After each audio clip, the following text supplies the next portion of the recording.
Well, here we are, another new year, and you're, again, going to try to lose that weight you've been needing to lose for a long time. Well, here's what you need. You need Calitrin to help, because Calitrin is not a drug. No, not at all. It is natural and effective. It's scientifically proven to help you lose weight and get better sleep. When you buy 3 months supply of Calitrin, you will get 3 months free right now, and consistency is the key with Calitrin. So order it today at acetj.com/weight loss. It's Calitrin. There is one thing in life you've got to have. I don't care what you're going through. I don't care how your life is going. I don't care how bad it might be. One thing's going to make it better. I'll tell you what that one thing is today. And a little bit of a tribute. That and a lot more. Let's get this meeting started. Whatever you're going through, you will get through it because you're here. And that means you are not alone. This is the Meaningful Meeting. Now your host, Ace Cannon. So first things first, if you're brand new here, my name is Ace. I'm from the Ace and TJ Show, and this is my little podcast we call the Meaningful Meeting. And it's here because, hey, look, we're all going through some stuff. Whatever that might be. We're just trying to fight our way through the world and make life better a little bit every day. And so how are we going to do that? That's the type of things we talk about each and every week here. So before we go any further, just a reminder, there's something that is really important and very special happening on the Ace and TJ Show. And if you don't listen to the show and have somehow stumbled across this podcast, listen carefully. There's a contest we're doing on our show. It's called The First Quarter of the Rest of Your Life. It's very important to me. It's done through our charity, Peyton's Promise. Peyton's Promise, as you know, named after my daughter. And I say this every time because I always want to make sure that he gets the credit for it. This is one of the greatest things that's ever happened in my, 30-some-odd-year-long friendship with TJ. It's one of the most wonderful things that could have ever happened, that he renamed the Ace and TJ Family Charity and started and renamed it Peyton's Promise in her honor after she died 3 years ago. It means the world to me. I had no idea that it even happened. It was just an act of kindness that I will never be able to repay. It was so wonderful. But we're doing something called the first quarter of the rest of your life. It's a concept that I came up with, that we're giving someone $10,000, provided that $10,000 will change your lives and other people's lives forever. That's the goal, at least. So go to acetj.com/first. It's acetj.com/first. And there's a form there to fill out, 100 words or less, how $10,000 could change your life and change the lives of others. First quarter of the rest of your life. We want to get that in. It's important. Please set out to check that out. So there's a lot going on in my head, at least today. And something has occurred to me. There's something that I worry about a lot when it comes to the Meaningful Meeting as a podcast. And it's making sure that it's topically, it's different every time. It's easy to get caught up in the how do we overcome grief and how do we overcome loneliness and all these types of things. But I thought about this today because I saw a tweet.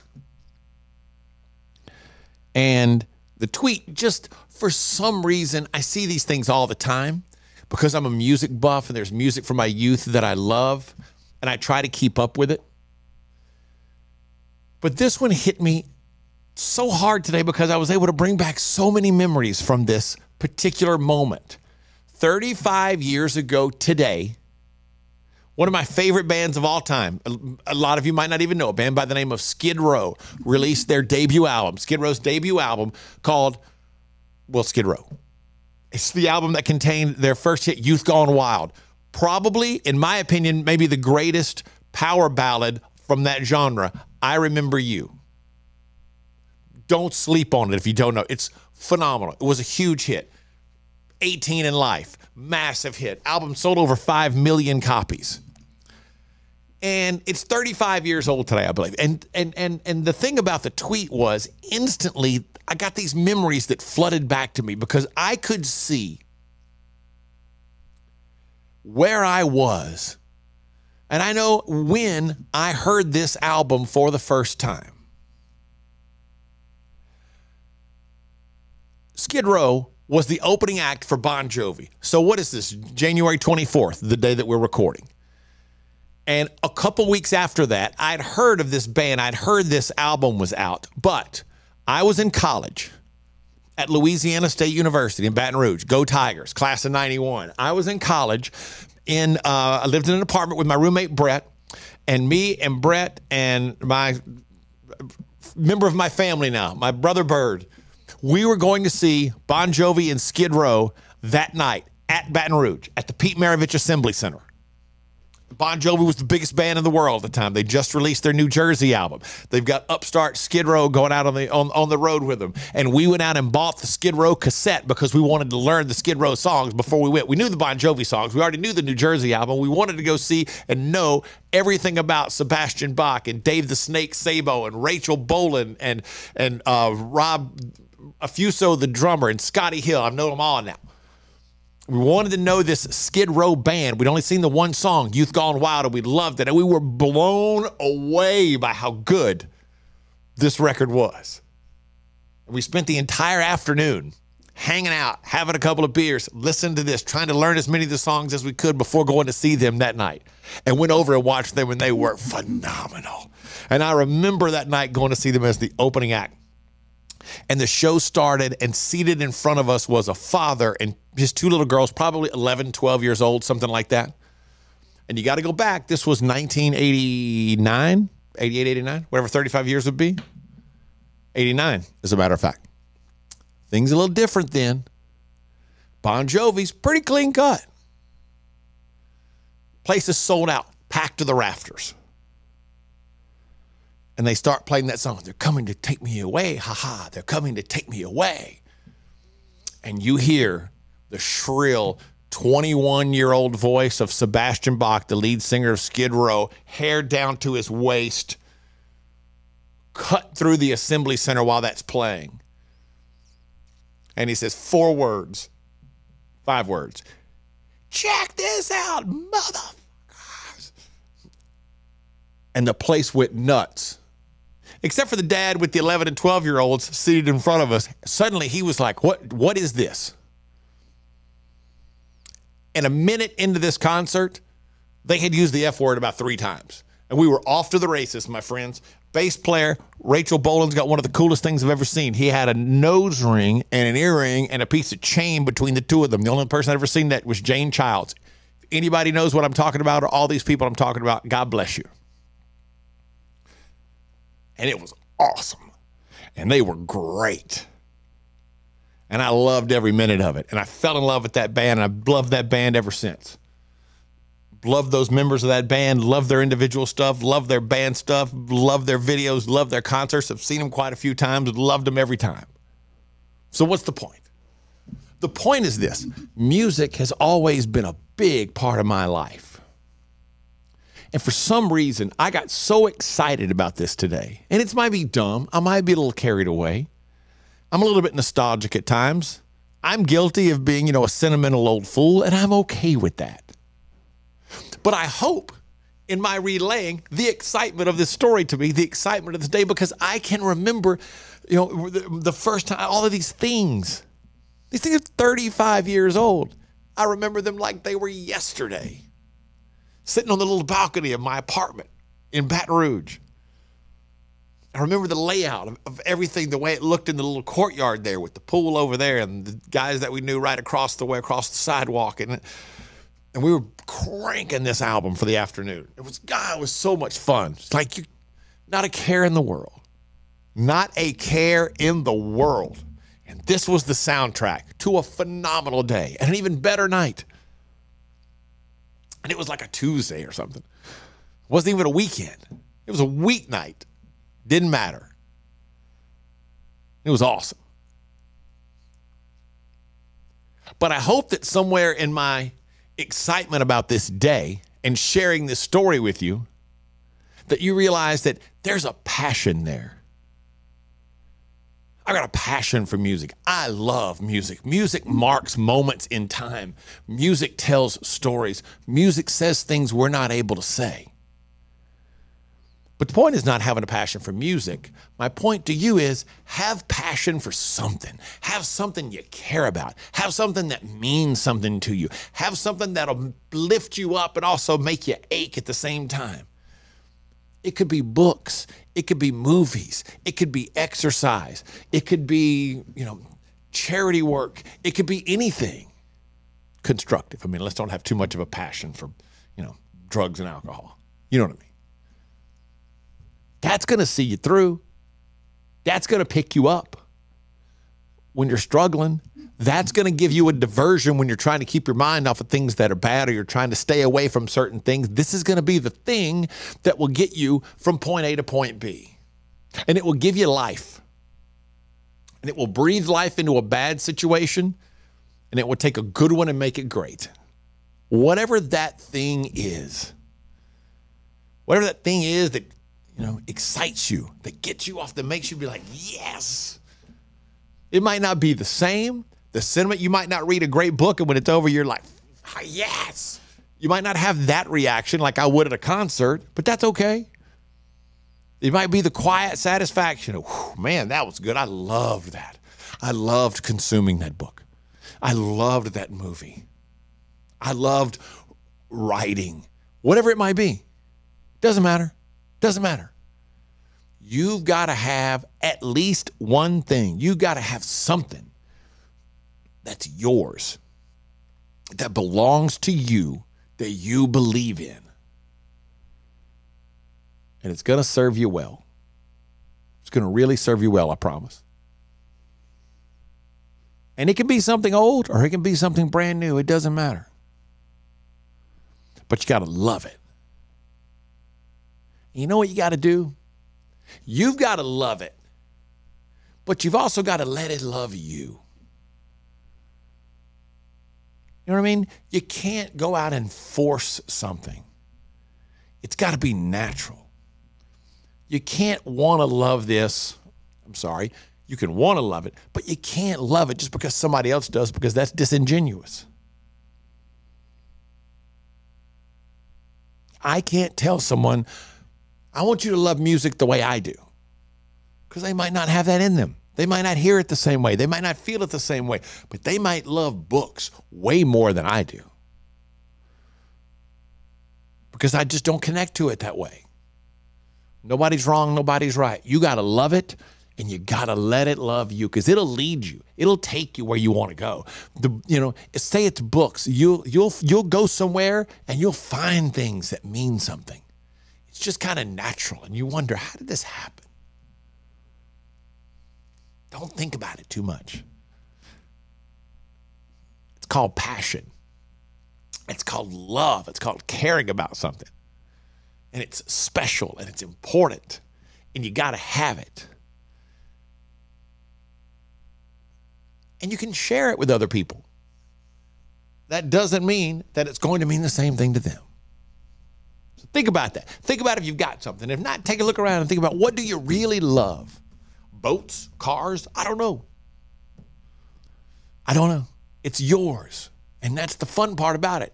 It belongs to you. Today's a weird day, as we kind of make a hard right turn. Today, as I record this, it's Wednesday, January 24th, which means that today has been 12 years since my father passed away. My dad died 3 a.m. on January 24th, 12 years ago today, 2012. It's a funny story. My dad, I've talked about this when I gave his eulogy. My dad was my every Monday phone call. And I would talk to him a lot of times during the week, several more times, quite a bit. But every Monday, we had a standing call. When I left the office on Monday, by the time I turned onto the interstate, I had his number punched up. And a lot of times, I'd talk to him the whole 35, 40-minute drive home. 45 if traffic was bad. And just see what's up. And I gotten word, I'd called him on a Sunday, the day before, and knew he was in the hospital. He'd fallen outside his house. And he told me, he said, "Hey, I'm real uncomfortable. Can you call me tomorrow?" I tried to call him on a Sunday afternoon. He said, I've been real uncomfortable all day. I said, "Oh, just relax. Okay, we always talk about, I'll call you on Monday."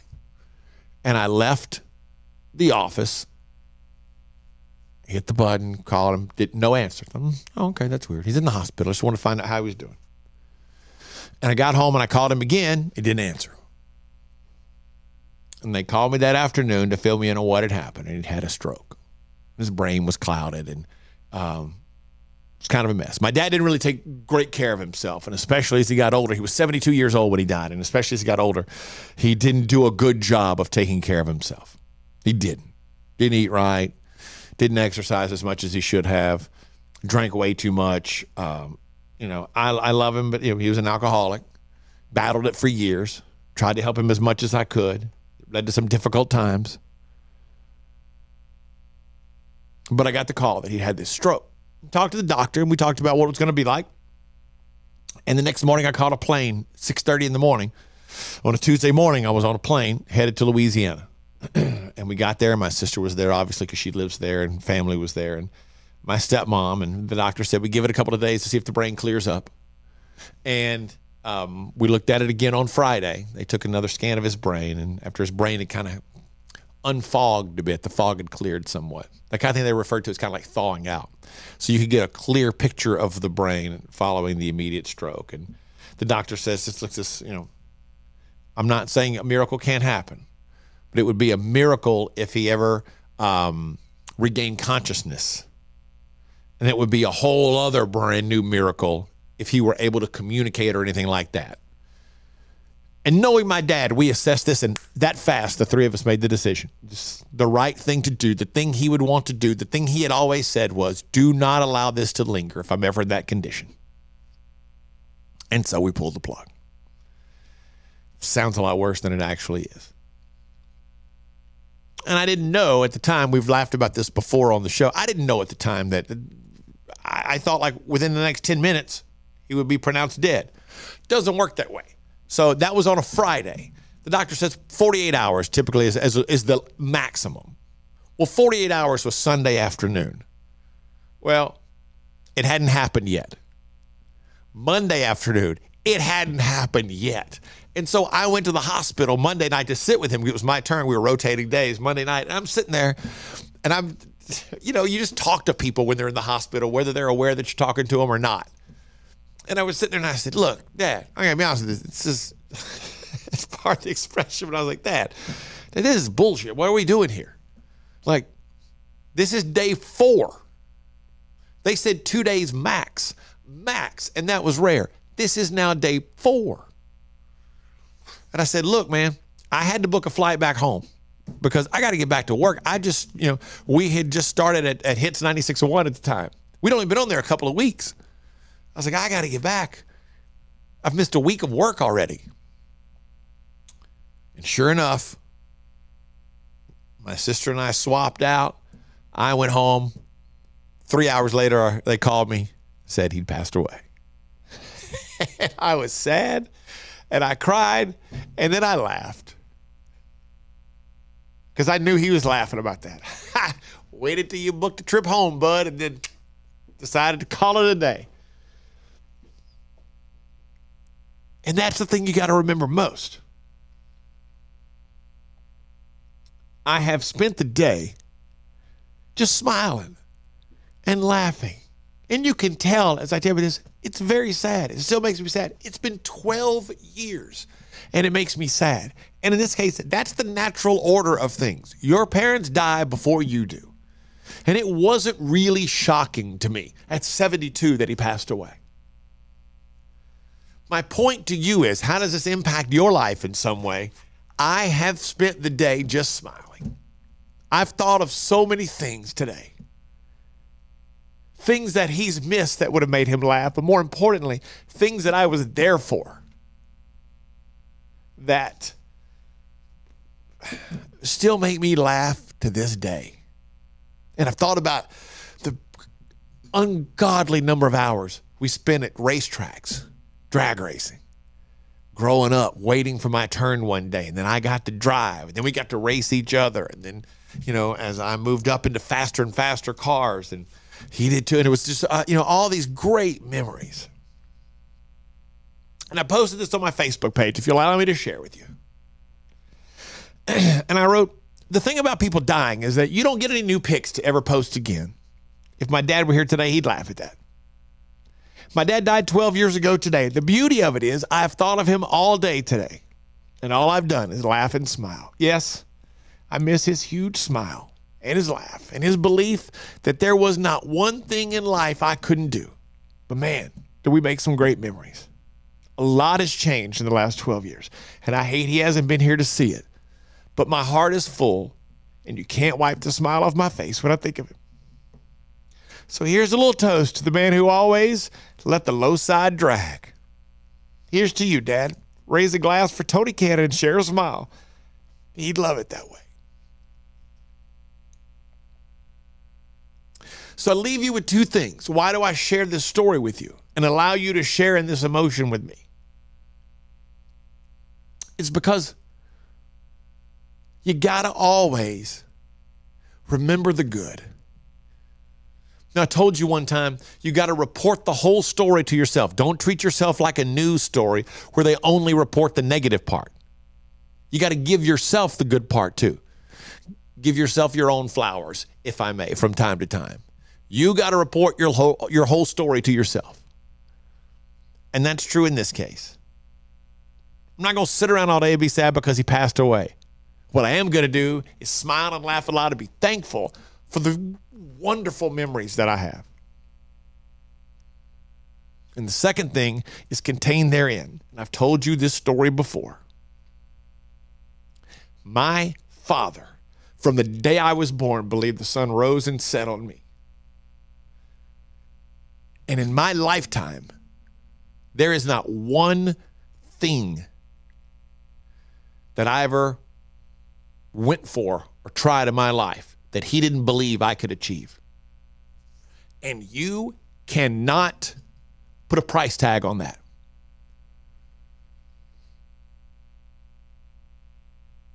And for you, you got to find that somebody in your life. Maybe more importantly, you got to be that somebody for somebody else. You got to let them know.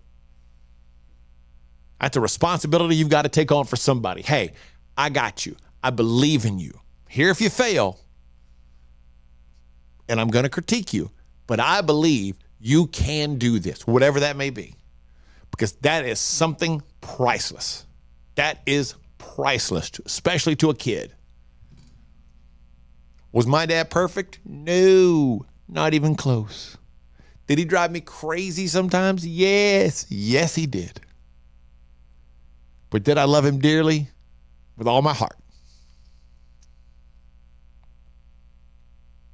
Most importantly, I know he loved me. With every bit of his ailing heart. That's what counts. Remember those great times. Tell yourself the whole story and remember it all, especially the good ones. And be sure to be someone else's cheerleader and let them know you believe in them. And, as my father says, let the low side drag. Sometimes you just don't worry about the troubles in life. You just keep on trucking, as he would say. And remember that one day you will tell your story of how you've overcome what you're going through now, and it will become part of someone else's survival guide. And that's a sweet thing to be. Here's to you, Dad. I love you. Now, whatever you're going through, you're not alone. You are a part of the Meaningful Meeting, presented by the Radio Network. Copyright ATJ, Inc. 2022. When it comes to your money and things like a cash out refi, you hear a lot of stuff these days. Information is flying around, but here's the bottom line. You want someone you can trust. Well, here is someone that we trust. Richard Ducato and the Richard Ducato Companies. We worked with Richard for years, and you know all the ins and outs, and more importantly, you give everybody options. That's right. We have a lot of options. You know, this one lady, we just refinanced her house, paid off all of her credit card debts. She even paid her car off. She's saving $1,000 a month. So that really changes her life and her, you know, her financial well-being. Yeah. And she didn't have to make a house payment until 2024. So, I mean, there's not a better time to do it is when you need the extra money every month. They call it cash out, is what we call it in the business. Cash out. Cash out. That's right. Cash out. So it's one free 5-minute phone call right now, 704-800-4719, 704-800-4719, or go to homewithrichard.com. Do it today. You'll be so glad you did. The Richard Ducato Companies.